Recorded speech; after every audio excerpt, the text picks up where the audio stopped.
తాకట్లో ఉన్న మీ బంగారాన్ని విడిపించి ఆ రోజు ఆన్లైన్ రేటుకి కొంటాం. Sharma gold company. నమస్కారం, సుమన్ టీవీకి స్వాగతం. నేను గీతాంజలి.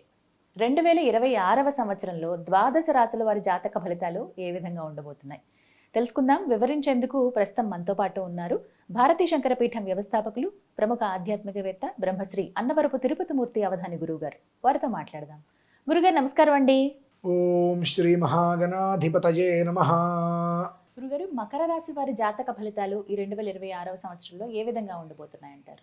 మకర రాశి విద్యార్థులకి చాలా మంచిది, మంచి సమయం. మకర రాశిలో జన్మించిన వారిలో 80% అంటే 80% అపకారం అంటే తెలియని వారే ఉంటారండి. నమ్మినా నమ్మకపోయినా ఉపకారం చేస్తారని నేను చెప్పను, అపకారం మాత్రం చెయ్యరు ఖచ్చితంగా. చాలా సున్నితంగా ఉంటారు, దృఢంగా ఉంటారు, సమయోచితంగా ఉంటారు, సందర్భాన్ని దృష్టిలో ఉంచుకొని వ్యవహారం చేస్తారు. అన్నింటికన్నా ఎక్కువగా బద్ధకస్తులుగా ఉంటారు. రాశి లక్షణం. మనం ఎవరిని తప్పట్టడానికి వీల్లేదు. ఉన్న వాతావరణం అయితే విద్యార్థులకు, చదువుకునేటువంటి వారకు మంచి సమయం అని చెప్పవచ్చు. చదువుకునేటువంటి దానిలో ఇంకా మంచి స్థితికి వెళ్ళడానికి భగవంతుడి అనుగ్రహం వల్ల చక్కటి ఉపకారం వాళ్ళకి లభ్యమవుతుంది. అంటే చదువుకోవాలి పిల్లలు, పై చదువులు చదువుకోవాలంటే డబ్బు అవసరమో ఏదో ఒకటి ఉంటుంది. అటువంటిది ఒక రకంగా భగవంతుడికి అనుగ్రహంతో అన్నీ లభ్యమవుతాయి చదువుకునే పిల్లలకి. చదువుకునే పిల్లల యొక్క తల్లిదండ్రులు మాత్రం గుండె మీద చేసుకుని హాయిగా ఉండొచ్చండి. మకర రాశిలో ఎవరైతే జన్మించారో ఆ పిల్లల యొక్క తల్లిదండ్రులు మాత్రం గుండె మీద చేసుకొని ఉండవచ్చు. వాళ్ళ మూలాన ఎప్పుడు వాళ్ళ తల్లిదండ్రులు అయితే బాధపడరు. వాళ్ళు పెద్దవాళ్ళైనా సంపాదించినా ఏం చేసినా వాళ్ళ మకర రాశిలో జన్మించినటువంటి పిల్లల వలన వాళ్ళు ఎంత పెద్దవాళ్ళైనా వాళ్ళ తల్లిదండ్రులు మాత్రం వాళ్ళ వల్ల బాధపడరు. ఎందువల్లనంటే బాధ మొత్తం వాళ్ళే అనుభవించేస్తూ ఉంటారు. సాధ్యమైనంత వరకు మన చేత ఖర్చు పెట్టించే ప్రయత్నం కన్నా వాళ్ళు కష్టపడి ఏదైనా మేము సాధించుకోవాలి అనేటువంటి తత్వం వాళ్ళకి ఉంటుంది. నా కాళ్ళ మీద నేను నిలబడాలి, నన్ను నేను ప్రొటెక్ట్ చేసుకోవాలి, నన్ను నేను నిరూపించుకోవాలి అని ఉంటుంది. అంతేకాకుండా నలుగురిలో ఆ పిల్లవాడు బుద్ధిమంతుడు అనేటువంటి ఒక స్థితి కూడా భగవంతుడికి అనుగ్రహం వల్ల ఉంటుంది. ఇంకా చెప్పాలంటే మకర రాశిలో జన్మించినటువంటి మగపిల్లలు ఉంటారు కదమ్మా, అందంగా ఉంటారు. ముఖంలో మంచి కళ ఉంటుంది. అది దైవేచ్ఛ. అలాగే కోపం కూడా ఒక రకంగా తక్కువ, అంతా తొందరగా కోపం రాదు. కోపం వస్తే అసలు వదిలిపెట్టరు. ఒక్క తొక్కుడు కనుక ఏనుగు తొక్కితే అవతల వాడు దేనికి పనికి రాకుండా అలా తొక్కేస్తారు. కోపం వచ్చిందంటే మాత్రం ఏనుగు పాదం మోపినట్టు మోపేస్తారు. లేదా చాలా ప్రశాంతంగా వాళ్ళ పని వాళ్ళు చేసుకుంటూ వెళ్ళిపోతూ ఉంటారు. వాళ్ళ వల్ల ఎవరికి అన్యాయం ఉండదు, ఇబ్బంది ఉండదు, చికాకు ఉండదు, స్వతహాగా ఉండదు, ఇప్పుడు అసలు ఉండదు. ఇప్పుడు వాళ్ళకి ఇంకా యోగ సమయం. మకర రాశిలో జన్మించిన వారికి అంటే పిల్లలు అని అంటే వాళ్ళ గురించి ఎక్కువగా వ్యవస్థగా చెప్తున్నారు. కానీ మకర రాశిలో జన్మించినటువంటి వారికి ఇప్పుడు ఒక రకంగా సమయం బాగుంది.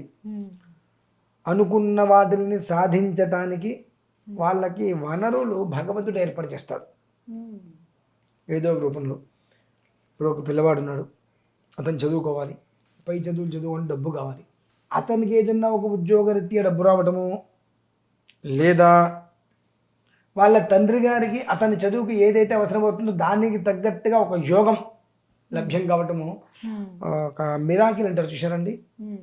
ఒక మిరాకిల్ లాగా పిల్లల జీవితంలో మాత్రం చాలా అద్భుతమైన యోగం అయితే ఉంది.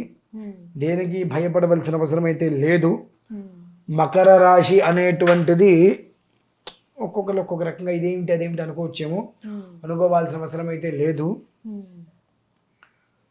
అయితే రాశ్యాత్తు కాకుండా కొన్ని లగ్నాలు చూసినప్పుడు కాస్త మకర రాశి వారికి ఆరోగ్య విషయమై శ్రద్ధ తీసుకోవాల్సిన అవసరం ఉన్నది. కాబట్టి ఒక్కసారి ఆ ఆరోగ్యం అనేటువంటి దాంట్లో ఇబ్బంది రాకుండా ఉండాలంటే ముందర స్థితి కానీ ఒక్కసారి ఆ పిల్లల జాతకాన్ని ఎలా ఉంటుందో, ఆ మకర రాశికి సంబంధించిన వాళ్ళ జాతకాన్ని ఒకసారి పరిశీలింప చేసుకొని, రాశి ఒకటే కావచ్చు, లగ్నాలు 12 ఉంటాయి. ఆ ఒక్కొక్క లగ్నానికి ఒక్కొక్క విధానం ఉంటుంది కనుక ఆ లగ్న విధానాన్ని అనుసరించి ఒక్కొక్క తత్వం ఒక రకంగా తను స్థానం నుంచి మారుతూ ఉంటుంది. కాబట్టి తద్వారా ఏదైనా తన రాశికి తన లగ్నానికి ఉండేటువంటి గ్రహం ఏదైనా ప్రతికూల వాతావరణంలో ఉంటే శిరోభారం, కడుపు నొప్పి అనేటువంటిది ఇటు కాస్త చూస్తూ ఉంటాం. అది రాకుండా ముందర స్థితి కానీ ఒక్కసారి జాగ్రత్తగా ఆచితూచి అడుగు ముందుకు వేసుకొని ఒకసారి జాతకాన్ని పరిశీలింప చేసుకొని, ఓకే దానికి ఏదో శాంతి ఏదో ఉంటాయి పరిహారాలు, వాటిని పూర్తి చేసుకోగలిగితే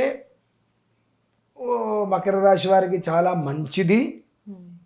అలాగే అంతకు మించిన యోగం ఏంటంటే అమ్మా, ఎప్పటి నుంచో దూరంగా ఉన్నటువంటి కుటుంబాలు కలవబోతున్నాయి. ఎప్పటి నుంచో దూరంగా ఉన్న కుటుంబాలు కలవబోతున్నాయి. కుటుంబంలో ఉన్నటువంటి వైరం తొలగబోతుంది. చాలా అదృష్టవంతులని చెప్పచ్చు. ప్రజెంట్ ఉన్నటువంటి స్థితిలో మకర రాశి వారు చాలా అదృష్టవంతులు అని చెప్పచ్చు. సంక్రాంతికి మొదలుకొని ఇంకా యోగం వాళ్ళకి ఆపాదిస్తుంది. మకర సంక్రాంతికి వచ్చేది, సంక్రాంతికి సంబంధించి ఇంకా యోగం వాళ్ళకి చాలా అత్యద్భుతంగా ఆపాదించేటువంటి స్థితి ఉంది. కనుక దేనికి భయం అనేటువంటి పదం, కంగారు అనేటువంటి పదం లేదు, కాదు, కూడదు, ఎట్లా ఏమిటో అనేటువంటి పదాలు వాళ్ళ జోరికైతే భగవంతుడి గ్రహం వల్ల రావు. ఇప్పట్లో అంతా బాగానే ఉంటుంది. కాబట్టి ఒక్కసారి హెల్త్ ఒక్కటి ఎలా ఉంటుంది విషయాన్ని ఒకసారి పరిశీలింప చేసుకొని, ఏ లగ్నాత్తు ఏ గ్రహం ఎక్కడుందనేటువంటి విషయాన్ని చూసుకొని దానికి తగ్గట్టుగా కాస్త ప్రాయశ్చితాలు ఉంటే కూడా అవి పూర్తి చేసుకుంటే ఆ చిన్న మచ్చ కూడా లేకుండా సుఖంగా ఉంటారమ్మా. మకర రాశి చాలా అద్భుతంగా ఉంది.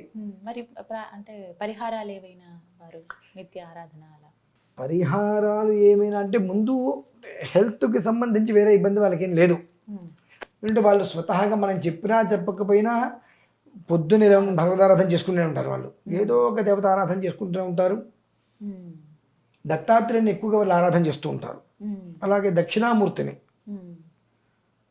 దక్షిణామూర్తి దత్తాత్రేయ ఆరాధన వీరు ఎక్కువగా చేస్తుంటారు. ఈ రెండు కాకుండా ఈశ్వరారాధన వాళ్ళు మనమేం చెప్పక్కర్లే, వాళ్ళకి చేసుకుంటూనే ఉంటున్నారు కనుకనే వాళ్ళు చాలా ప్రశాంతంగా ఉంటారు ఎప్పుడు.